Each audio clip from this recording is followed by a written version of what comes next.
Un escritor de bestsellers acusado de asesinar a su popular esposa. Jamás habría hecho nada que la perjudicara. Creo que Michael Peterson es un maestro en hacer ver a la gente lo que él quiere que vean. ¿Fue un accidente o juego sucio? ¿Cómo pasamos de alma gemela y amante a despiadado asesino? ¿Podía el héroe local ser un asesino? Hoy aquí sentada no tengo ni idea de quién es Michael Peterson. En absoluto. Un hombre que lo tenía todo. Pero, ¿mataría para conservarlo? Descúbranlo esta noche en Poder, Privilegio y Justicia.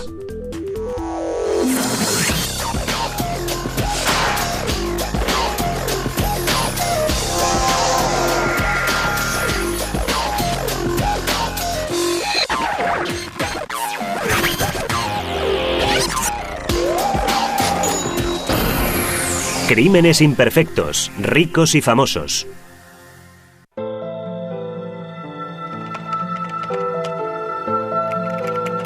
Se ha escrito un crimen.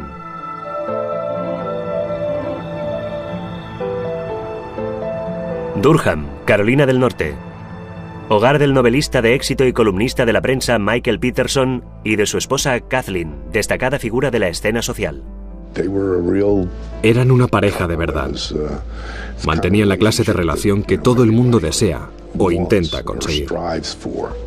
Los Peterson vivían en una espaciosa mansión de 14 habitaciones en Forest Hills, el vecindario más prestigioso de Durham. Los dos eran tan brillantes.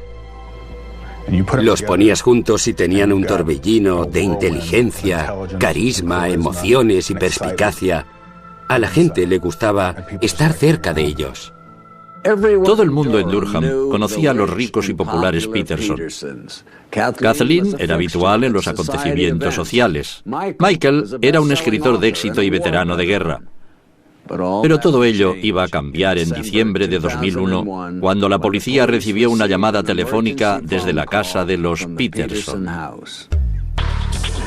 Durham 911, ¿cuál es su emergencia? 1810 de Cedar Street, por favor. ¿Qué ocurre? Mi mujer ha tenido un accidente, todavía respira. ¿Qué clase de accidente? Se ha caído por las escaleras, todavía respira, por favor, vengan. ¿Está consciente? ¿Cómo? ¿Está consciente? No, no está consciente, por favor. ¿De cuántos escalones ha caído? ¿Cómo? ¿Cómo? ¿Cuántos escalones? ¿Escalones? ¿Cuántos escalones? Pude oír a alguien que parecía que estaba sollozando. Cuando entramos en la casa, enseguida giramos hacia la izquierda y avanzamos un poco hacia adelante. Y fue entonces cuando vimos a nuestra paciente al pie de las escaleras. Y Michael Peterson estaba allí, de pie, junto a ella. Estaba allí echada, había sangre por todas partes, en la pared, por todo su cuerpo, tenía los ojos abiertos como si no mirara a ninguna parte. Es algo que has visto 100 veces. Cuando ves esos ojos abiertos sabes que el paciente ha fallecido. Abstraído, Peterson cuenta a los sanitarios que él y Kathleen habían bebido champán y habían visto un vídeo antes de decidirse a ir a la cama. Él salió a la piscina para apagar las luces, mientras Kathleen subía al dormitorio. Cuando volvió a entrar en la casa la encontró en el suelo, al pie de la escalera de atrás. El sargento de la policía de Durham, Terry Wilkins, llega a continuación a casa de los Peterson. De inmediato me llamó la atención la cantidad de sangre que había en el escenario. Había salpicaduras en la pared a distancias considerables. Había un charco de sangre. Resultaba muy evidente que debíamos llamar a alguien. Se da aviso al inspector de homicidios Art Holland para que acuda al escenario. Había una tremenda cantidad de sangre en su ropa, en las paredes, detrás de ella, en los peldaños, en los frontales de los escalones y en las plantas de sus pies. Mientras Holland examina el escenario en busca de otras pistas, agentes de policía acompañan a Michael Peterson a su estudio, en el otro extremo de la casa. Parecía un tanto confuso. Y había ciertas cosas que yo diría que, pensando en mi comportamiento normal, no estoy seguro de que yo actuaría de esa manera. Me llamó la atención que en un momento dado el señor Peterson se puso a utilizar su ordenador cuando se acababa de encontrar a su esposa fallecida. Eso transmitía el mensaje de que no estaba, o no parecía preocuparle mucho, haber perdido a su mujer. Holland continuó su investigación, encontrando sangre en el suelo, el sofá y la puerta principal. Había sangre en la parte interior de la puerta que parecía esparcida o frotada. Había olor a alcohol en el fregadero. ¿Por qué lo echaron por el desagüe? Y la colocación de las 2 copas de champaña junto al fregadero, una manchada con huellas dactilares y la otra sin impresiones de dedos ni manchas de ningún tipo. Había cantidad de cosas que sencillamente no encajaban. Pero basándose en el escenario, Holland sí supo una cosa. La versión de Michael no tenía sentido.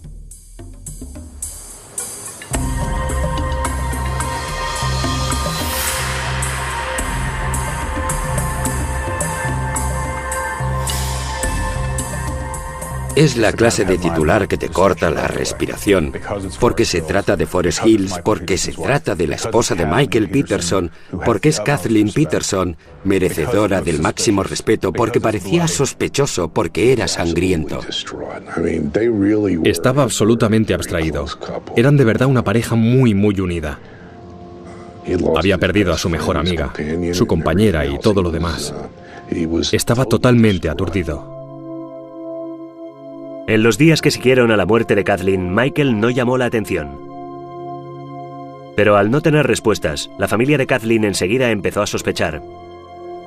Cuando por fin veo a Michael, me pide que me ocupe de organizar el funeral, pero no quiere hablar conmigo sobre lo que le ha sucedido a Kathleen.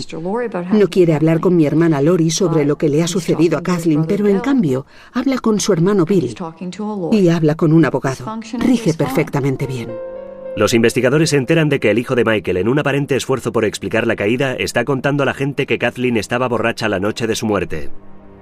Los vecinos y amigos sabían que disfrutaba, daba fiestas, le gustaba organizar reuniones, que bebía pero socialmente. Se exageró al decir que aquella noche había bebido mucho. Holland descubre que a las 11 de la noche de su muerte, Kathleen abrió un email y llamó a un compañero de trabajo del estudio de Michael. El compañero confirma que Kathleen no parecía mermada ni preocupada cuando hablaron. Después, cuando llegaron los resultados del análisis de sangre de Kathleen, se confirmaron más incongruencias. Eran normales. No estaba borracha, no estaba en absoluto borracha. Entonces, ¿por qué Todd se pasó todo ese tiempo contándonos a mi hermana Lori y a mí lo borracha que estaba Kathleen? Cuando el examinador médico informa de sus hallazgos preliminares, Holland se da cuenta de que su instinto no le ha fallado. Lo que descubrió fue que no se había caído por las escaleras, que las laceraciones no se correspondían con una caída. Empezamos a centrarnos en lo que había sucedido en casa de los Peterson aquella noche. Las sorpresas apenas acababan de empezar. Cuando los investigadores empezaron a examinar más atentamente a Michael Peterson, descubrieron secretos de su pasado que dejaron pasmado a todo aquel de Durham que creía conocerle. Cuando la esposa del escritor Michael Peterson, Kathleen, fue hallada muerta al pie de las escaleras de su elegante mansión, todo Durham, en Carolina del Norte, se quedó pasmado. Michael contó a la policía que había sido una caída accidental, pero el investigador jefe Art Holland tenía sus dudas. Bueno, este caso no se parece a ninguno de los que he investigado. Era un escenario del crimen muy complicado y cuando recibes el aviso de un tiroteo o un apuñalamiento, sabes que ha sido un tiroteo o un apuñalamiento. En este caso en particular, no fue así. No fue así. Hubo policías y coches patrulla acampados en el jardín durante días. Los vecinos de los Peterson no podían creer que el exclusivo Forest Hills fuera escenario de un crimen o que su famoso vecino pudiera estar mezclado en un asesinato. Todo el mundo estaba que no se lo creía. No sabían que hubiera sido Mike. No creo que encontraran ni una sola persona que les dijera jamás que no mantenían la relación más afectuosa y cariñosa del mundo. Eran almas gemelas, auténticamente compatibles en todos los sentidos de la palabra. Cuando sus caminos se cruzaron en 1992, Michael Peterson y Kathleen Hahn Atwater descubrieron que tenían mucho en común. Michael era hijo de militar profesional, nacido en Tennessee. Llegó a Durham a principios de los años 60 para estudiar en la Universidad de Duke. Allí publicaba el periódico. Fue presidente de su fraternidad y miembro del prestigioso Club Red Friar de Duke. Se alistó en los Marines en 1968. Fue enviado a Vietnam y regresó a casa en 1971, licenciado por razones médicas con las estrellas de plata y bronce por su valentía y dotes de mando. Después de la guerra, Michael y su primera esposa viajaron frecuentemente entre Alemania y Durham con sus dos hijos, Todd y Clayton. Empleando sus experiencias de guerra como material literario, Michael publicó su primera novela, El dragón inmortal, en 1983. 2 años después, una íntima amiga de Alemania murió inesperadamente, dejando a Michael la custodia exclusiva de sus 2 hijas, Margaret y Martha. En 1991, Michael se separó de su esposa, pasando a ser un padre soltero con 2 hijos, 2 hijas adoptadas y una exitosa carrera como novelista. Igualmente ambiciosa, Kathleen tenía también una vida próspera. Mi padre quería que sus hijas recibieran una buena educación, que tuvieran mucho éxito en los estudios, que se orientaran hacia su vida profesional, y Kathleen se lo tomó muy en serio. Kathleen se graduó con el número 1 en el instituto y después no solo estudió en la Universidad de Duke, sino que además obtuvo sus másters allí y fue la primera alumna femenina en ingeniería. Tras licenciarse, Kathleen se casó y creó una familia. Viviendo de nuevo en Durham, empezó a recorrer su veloz carrera hacia el éxito, subiendo los peldaños ejecutivos en Nortel Networks. Se sentía muy orgullosa de su trabajo. Le encantaba trabajar en Nortel. Disfrutaba de verdad con la gente que había conocido allí. El matrimonio de Kathleen también terminó en divorcio, y a principios de los años 90, ella y Michael se encontraron viviendo como vecinos y padres solteros en el hermoso barrio de Forest Hills, cercano al campus de Duke. Mi madre conoció a Michael en el barrio y puede decirse que quedó encandilada. Estaba predispuesta a que la encandilaran y él estaba allí. Era una persona interesante. Era muy locuaz. Y parecía tener muchas historias que contar sobre sus experiencias vitales en la guerra de Vietnam, sobre sus viajes por Europa y Asia. Cuando Michael y Kathleen se fueron a vivir juntos, crearon una familia. 5 hijos en total. Mi madre me pidió que me sentara y me dijo, ¿qué te parecería que Martha y Margaret vinieran a vivir contigo? Y a mí me pareció estupendo. Un punto de inflexión para el señor Peterson fue el dinero que recibió de tiempo de guerra. Ese dinero le dio independencia y le dio la capacidad de vivir la vida de escritor y novelista que antes no había podido vivir realmente. Con los beneficios de su libro, Michael compró a Kathleen la casa John Buchanan, una reproducción de casa colonial construida en 1940. La mansión de 10.000 metros cuadrados era el orgullo de Forest Hills. Parecía una casa salida de una película, y lo era. Se había usado como localización principal para la película de Robert Duvall y Faye Dunaway, El cuento de la doncella. Tenía 14 habitaciones, a cual más grande, un enorme estudio panelado en madera de secuoya, un jardín de rosas ganador de premios y fuentes en la piscina. El vestíbulo de la casa era enorme y tenía una escalinata que daba la vuelta sobre 3 paredes del vestíbulo. Era increíblemente majestuoso y bonito. En 1997, Michael y Kathleen se casaron en el vestíbulo de su elegante hogar. Kathleen era una novia realmente feliz y guapa. Puso hojas de magnolia en todo el pasamanos y tuvo la boda de sus sueños. Yo creo que Mike Peterson estaba convencido de que su lugar estaba en lo alto de aquella colina y en Forest Hills. Michael y Kathleen pronto se hicieron famosos en el círculo social de Durham por sus generosos cócteles y sus grandes cenas. Mi hermana no le daba importancia a tener entre 30 y 60 personas a cenar. Sus amigos la consideraban una supermujer, madre de 5 hijos, miembro del Consejo Artístico de Durham y gran ejecutiva en Nortel. Esa mujer podía lograr que la casa estuviera perfecta, llegar hasta los niveles más altos dentro de una empresa muy competitiva, ser una madre maravillosa y desenvolverse bien en las artes y la cocina, además de organizar fiestas. ¿Cuántas personas conocemos que sean capaces de hacer todo esto? Michael era igual de ambicioso. Empezó escribiendo una columna para el periódico Herald Sun, promoviendo una cruzada contra la corrupción local y los fallos policiales. Nadie que ocupara una posición de poder era amigo de Michael Peterson. Se ganó la antipatía de mucha gente porque es muy porfiado a la hora de atacar al orden establecido. Animado por su creciente popularidad y su reputación de hombre del pueblo, Michael se presentó para alcalde en 1999. Lo que creo que debemos hacer es volver a nuestro centro. Pero su ambición le situó en el centro del escándalo. Básicamente, el señor Peterson estuvo cojeando durante 30 años como resultado, según él, de una herida de guerra, y no era así. Resultó que Peterson no se había herido la pierna en combate. La suya fue una herida decididamente menos heroica causada por un accidente de tráfico siendo escolta de seguridad. Cuando uno se halla en el centro de atención política, las mentiras pueden salir caras, y esta le costaría a Michael la candidatura y la reputación. Varios de los amigos más íntimos de mi madre apoyaban también a Michael y desgraciadamente cuando la historia salió a la luz pensaron que les había mentido descaradamente, que les había traicionado.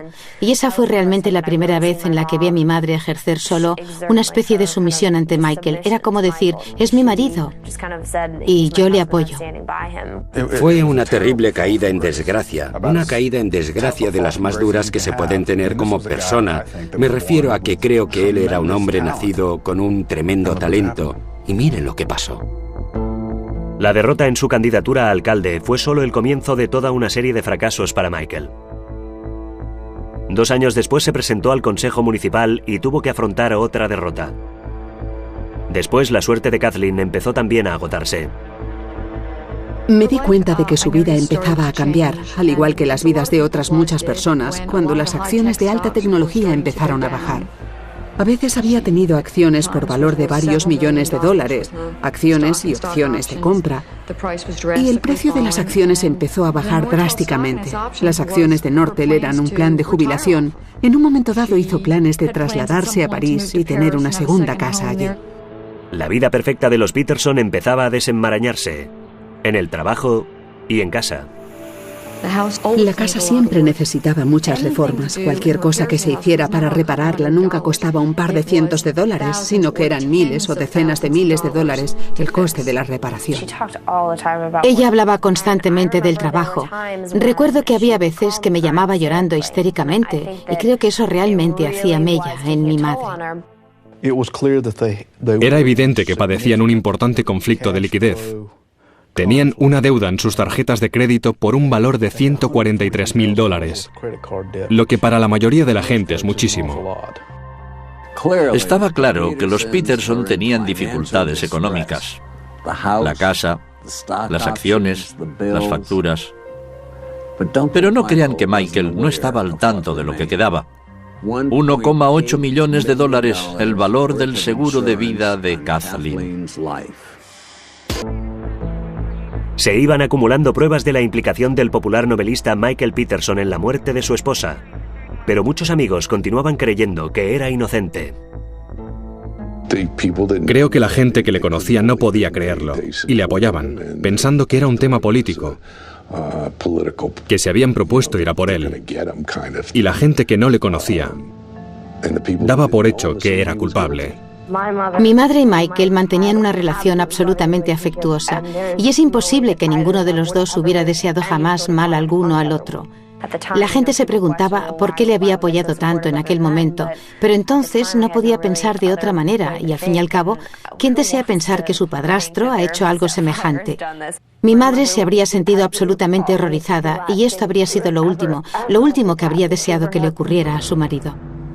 Después se emitió el informe de la autopsia y eso, naturalmente, hizo que me convenciera del todo de que había sido asesinada. La doctora Deborah Radish, patóloga forense de la Oficina del Examinador Médico del Estado, llevó a cabo la autopsia.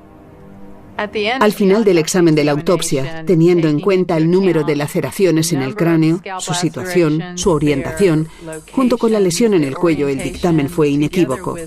No se trataba de una caída por las escaleras. El hecho de que fuera hallada al pie de la escalera indicaría que fue o bien una coincidencia o que estaba allí por algún motivo, quizá para hacer pensar que se había caído por las escaleras.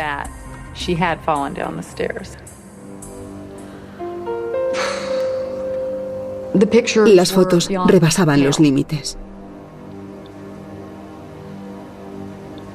La fotografía en la que se podían ver más de cerca las 7 laceraciones era impactante.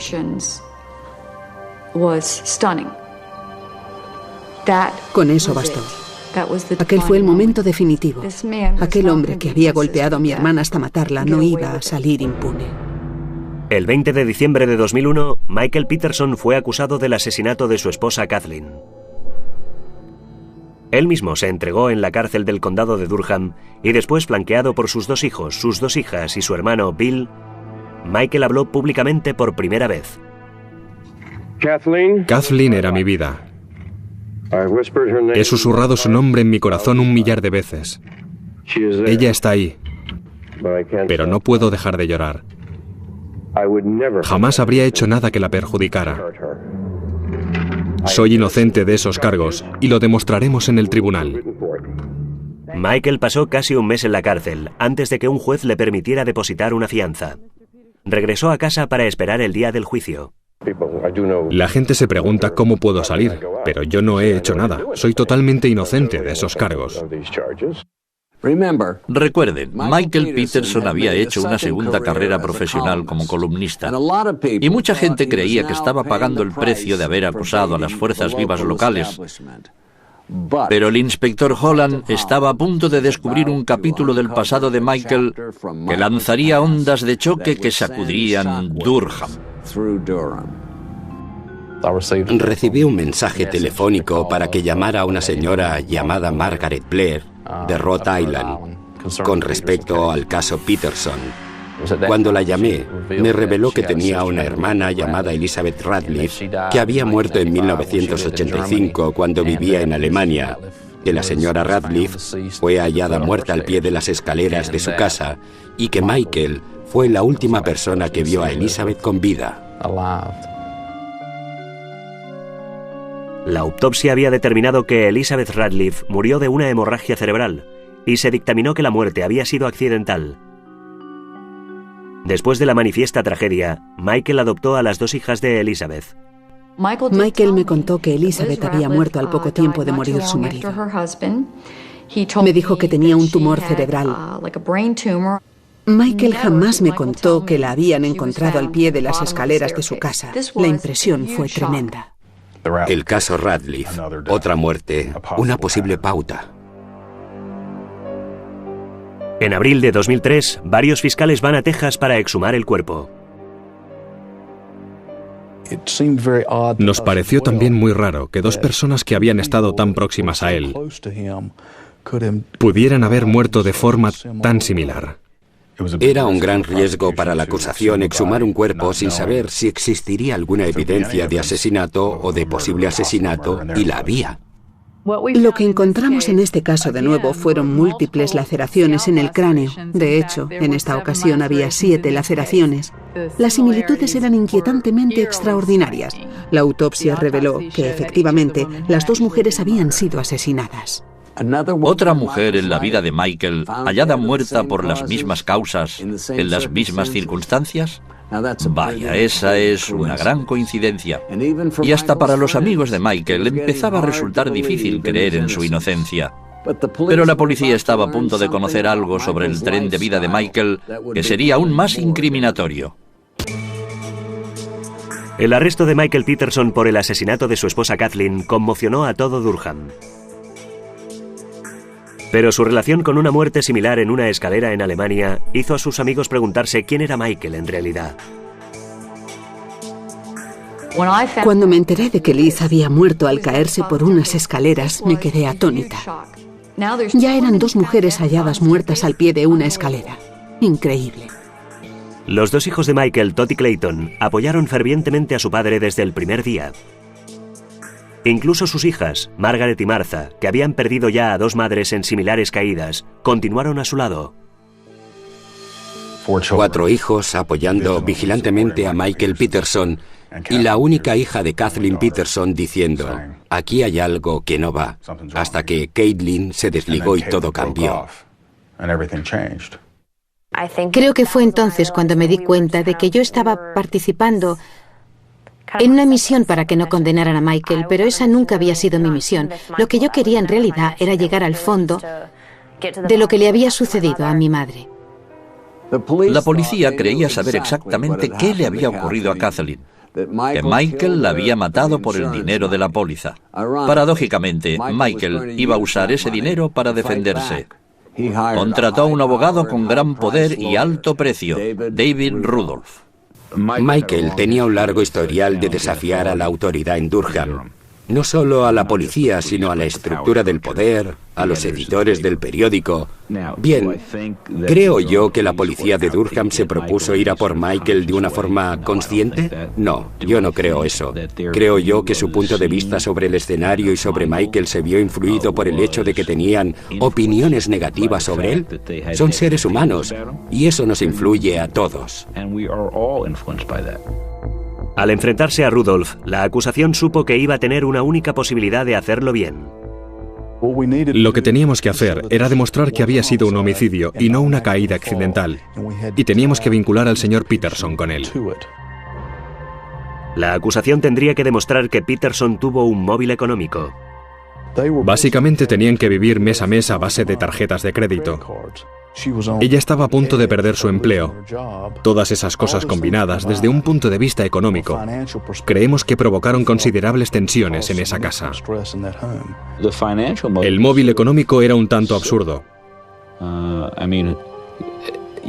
Vas a matar a tu mujer porque puede perder su trabajo cuando no hay ni un solo indicio que demuestre que Michael Peterson hubiera expresado a nadie que le preocupaba ese tema. Cuando el juicio estaba próximo, el Estado mostró una carta más que tenía en la manga. El disco duro del ordenador de Michael había sido analizado por expertos y había revelado una sorprendente afición. Cientos de páginas web pornográficas, más de 2000 fotografías descargadas y un intercambio de emails gráficos entre un prostituto llamado Brent Wolgamott, alias Brad, y Michael Peterson. Era un hombre casado.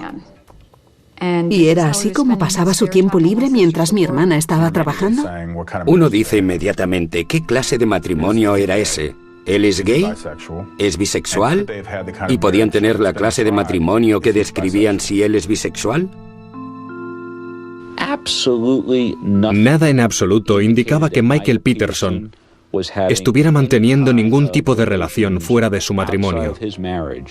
Las pruebas solo indicaban que había intercambiado emails con un prostituto gay.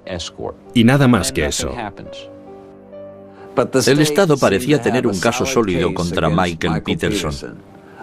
Un irrecusable informe de autopsia, la misteriosa muerte de Elizabeth Radcliffe y los emails que envió a Brad.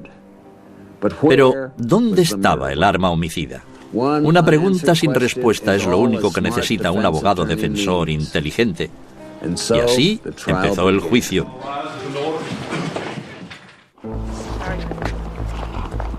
El juicio por asesinato en primer grado contra Michael Peterson comienza el 1 de julio de 2003 frente a una audiencia nacional. Evidentemente, Michael estaba nervioso. Cualquiera en su situación lo habría estado. Y para la familia de Kathleen, que se haga justicia es algo agridulce. Estaba allí sentada, a pocos metros de ese hombre, y lo más difícil de todo era mirarle las manos y darme cuenta de lo que esas manos le habían hecho a mi hermana y no poder hacer nada al respecto. Todo el dramatismo y las revelaciones del último año se reducirían a una sola decisión.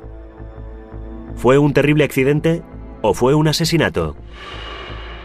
En lo que solo es el comienzo de una prolongada confrontación, el fiscal Jim Hardin y el abogado defensor David Rudolph presentan versiones encontradas de lo que fue el matrimonio de los Peterson. A medida que este caso se vaya desvelando, verán la magnificencia de la mansión de 10.000 metros cuadrados. Verán la apariencia de un matrimonio de cuento de hadas. Si la acusación está en lo cierto, ¿cómo pasamos de alma gemela y amante a despiadado asesino? ¿Cómo ocurre eso? La respuesta es bien sencilla. No ocurre. La prueba más contundente de la inocencia de Michael es la llamada que hizo a los servicios de emergencia la noche en que murió Kathleen. No es la clase de llamada que cabría esperar de alguien que acaba de asesinar a su esposa. Por favor, envíen una ambulancia enseguida. Sí, vamos a enviarle una ambulancia, pero tenemos que hacerle unas preguntas. No, es en Forest Hill, ¿de acuerdo? Por favor, por favor. Señor, ¿hay alguien más? Vamos a enviar una ambulancia. Dígame, ¿está despierta ahora? Oiga. Oiga. La defensa describió una imagen de viudo desconsolado, haciendo hincapié en que nadie había presenciado de hecho la discusión de los Peterson. Pero la acusación contraatacó diciendo que para Michael el amor no podía equipararse al dinero. Como he dicho, esta es una cantidad aproximada de deuda contraída con la tarjeta de crédito, cerca de la fecha de la muerte de Kathleen Peterson. La suma es de $142.728. El Estado alega que la vía de escape de Michael fue a través de los beneficios tan arduamente ganados por Kathleen y su seguro de vida. ¿Cuál era la cantidad disponible para Michael Peterson? $1.834.166. La codicia de Michael, argumentaron, le hizo perder el control aquella noche. Y la sangre en las paredes fue el eco de esa ira. Observamos de nuevo lo que parecían ser grandes cantidades de sangre en el suelo, en la víctima, en sus manos, sus pies, su ropa, las paredes. Había sangre. Estaba debajo de la fotografía y en el hueco de la escalera. La fotografía estaba colgada a bastante altura y había manchas de sangre sobre esa fotografía. Es algo que me pareció poco común. En mi opinión, la causa de la muerte en este caso fue traumatismo craneal causado por objeto contundente. ¿Pudo usted determinar cuál fue, a su entender, la manera en que murió? A mi entender, la manera en que murió fue homicidio. El experto en salpicaduras de sangre, Dwayne Deaver, testifica que no solo se propinó una paliza, sino que alguien había intentado ocultarla. En otras palabras, algo entró en contacto con las paredes empapado en sangre, dejó manchas aquí y después se produjo otro impacto, creando otra mancha que se solapa en la parte superior de esta. Después, la escalofriante conexión. A través de recreaciones gráficas, Deaver explica que las manchas pequeñas de salpicadura en los shorts de Michael solo podían haberse producido si él hubiera estado de pie, inclinado sobre Kathleen cuando era golpeada. Las manchas en estos pantalones se corresponden con salpicadura de impacto como resultado de un impacto enérgico y que el individuo que llevaba estos pantalones en el momento de dicho impacto se hallaba en estrecha proximidad con la fuente de la sangre cuando ésta recibió el impacto. No entiendo cómo alguien puede tener salpicaduras de sangre en la parte interior de sus shorts, a menos que la sangre esté en movimiento mientras él está inclinado sobre ella. Para mí, esa fue la prueba de que él había sido quien había cometido el crimen. Después, expertos en informática hablaron al jurado de las explícitas páginas web y fotos pornográficas encontradas en el ordenador de Michael. Pero nada podía preparar a la Sala 1 del tribunal para el próximo testigo del Estado. El hombre al que supuestamente Michael Peterson había propuesto sexo está ahora sentado frente a ellos. ¿Qué clase de servicios proporciona? Son bastante variados. Básicamente es compañía para otros varones, mayores de edad. De acuerdo. ¿Y eso implica actividades sexuales? A veces sí. Está bien. ¿Qué tipo de actividades sexuales, señor? Prácticamente todo lo que se pueda imaginar. Cuando el señor Wolgamot dice, hago de todo por dinero, todos miran al señor Peterson y se dicen de nuevo, ¿quién es ese hombre? Pero la imagen de Michael Peterson está a punto de empeorar. Amigos de Elizabeth Ratliff hablan a continuación al jurado de su muerte. El escenario, el cuerpo y el encubrimiento son imborrablemente similares. Cuando miré a la pared, la sangre llegaba tan arriba. ¿Hasta qué altura? Yo mido 1,80 m y estaba de pie con la mano en alto y la sangre estaba por encima de mi mano. No conseguía explicarme cómo la sangre había podido llegar tan arriba. Michael entraba y salía y se ocupaba de los asuntos de los militares. Michael dijo que había tenido un aneurisma cerebral. ¿Se refiere usted a Michael Peterson? Sí, y que debió caerse por las escaleras. En mi opinión, la causa de la muerte de la señora Ratliff fue traumatismo craneal por objeto contundente. ¿Cuál fue la manera en que murió, en su opinión? Homicidio. Cuando el Estado descansa, el Estado de Carolina del Norte ha concluido la presentación de pruebas. Todos los ojos están puestos en David Rudolph. Lo importante de este caso no es Elizabeth Ratliff o el tren de vida de Michael Peterson o las columnas que escribía, sino lo que sucedió en esa escalera a primeras horas de la mañana del 9 de diciembre de 2001. Por favor, muéstrenme cómo ha podido ser un accidente. Quizá Michael Peterson no vuelva a caerme bien nunca, y yo a él tampoco, pero de lo que sí estoy segura es de que no quería un crimen en mi familia. La defensa utiliza después animación por ordenador para mostrar al jurado cómo se pudo haber producido la caída.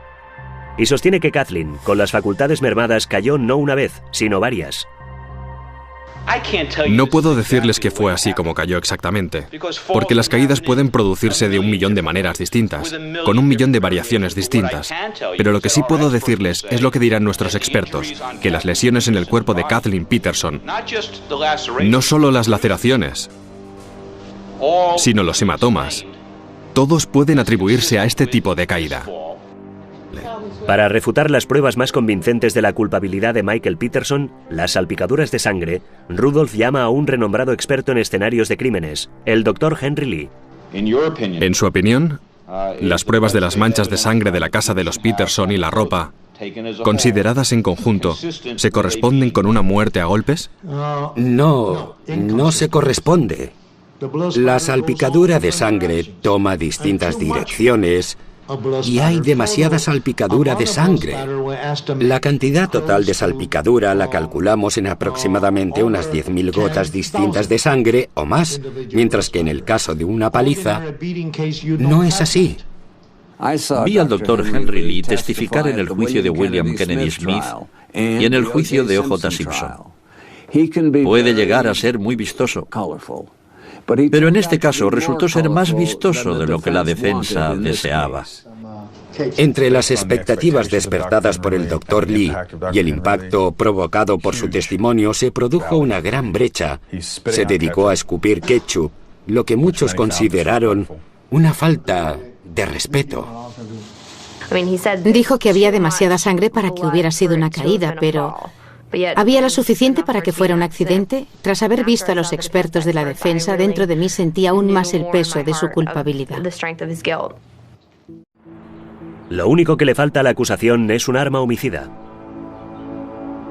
Basándose en las lesiones de Kathleen, el Estado sabía que el objeto tenía que ser lo bastante rígido para causar laceraciones, pero no lo bastante pesado como para provocar una fractura de cráneo. La hermana de Kathleen les había regalado un atizador para la chimenea. Ese atizador había desaparecido de la casa. Tenía que ser algo que se pudiera blandir en el hueco de aquella escalera. También tenía que ser algo con una configuración que se correspondiera con 2 marcas que encontramos en ese escenario. En los últimos días restantes de juicio, Rudolph sorprende a la sala del tribunal y presenta el atizador desaparecido. Encontrado por los investigadores de la defensa en el garaje de Peterson, el objeto está cubierto no de sangre, sino de telarañas y polvo. Se pasaron el juicio entero demostrando que había sido un atizador. Nosotros determinamos, más allá de cualquier duda razonable, que esa no era el arma homicida. Lo llevamos al tribunal.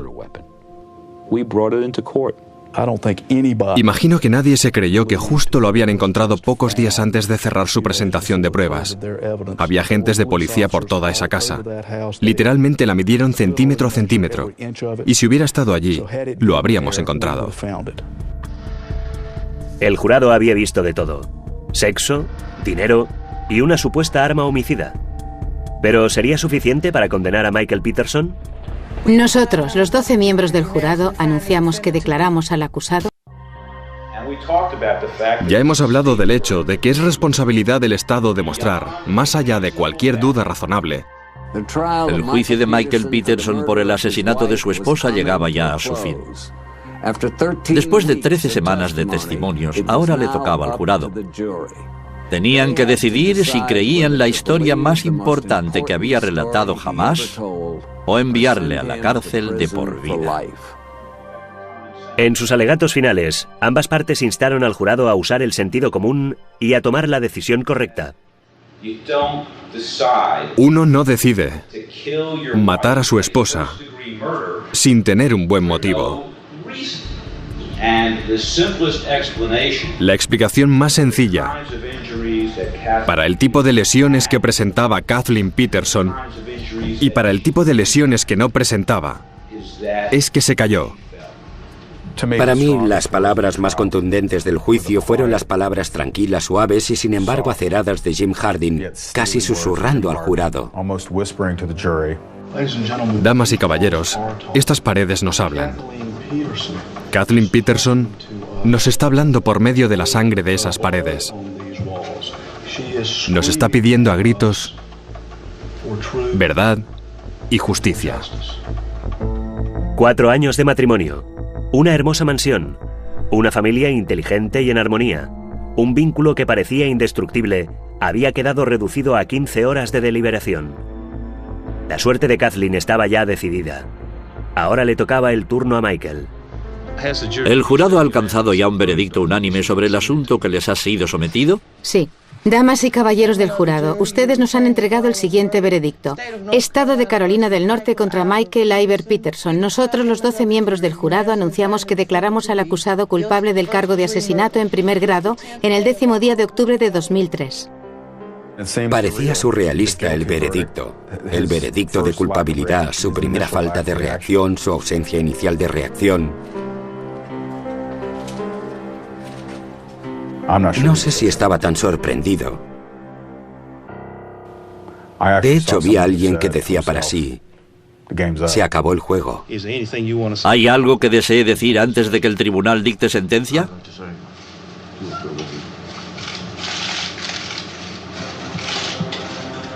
El acusado va a ser encarcelado en una institución penitenciaria del estado de Carolina del Norte el resto de su vida natural sin posibilidad de libertad condicional. En Alemania, las autoridades han reabierto el caso Radcliffe y están interrogando activamente a los testigos, pero hay preguntas que quizá no encuentren nunca respuesta. Sentí un tremendo alivio por la familia de Kathleen, porque sabía que con ese veredicto al menos podría cerrarse este capítulo del libro. Pero en cuanto a lo que sucedió exactamente aquella noche, nadie excepto Kathleen Peterson y Michael Peterson lo sabe. Es muy duro pensar en lo que evidentemente tuvo que sufrir aquella noche del 9 de diciembre, y estoy segura de que tuvo que haber muchísimo sufrimiento antes de aquello. Lamentablemente yo no sabía nada de eso.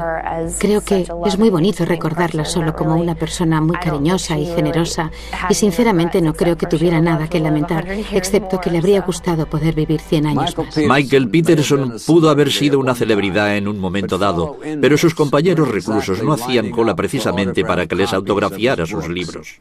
De hecho, a los pocos días de iniciar su cadena perpetua, recibió una paliza en una pelea en la cárcel. Un escaso consuelo para la familia de Kathleen, que intenta acostumbrarse a vivir sin ella. Dominic Dunne, para la televisión judicial.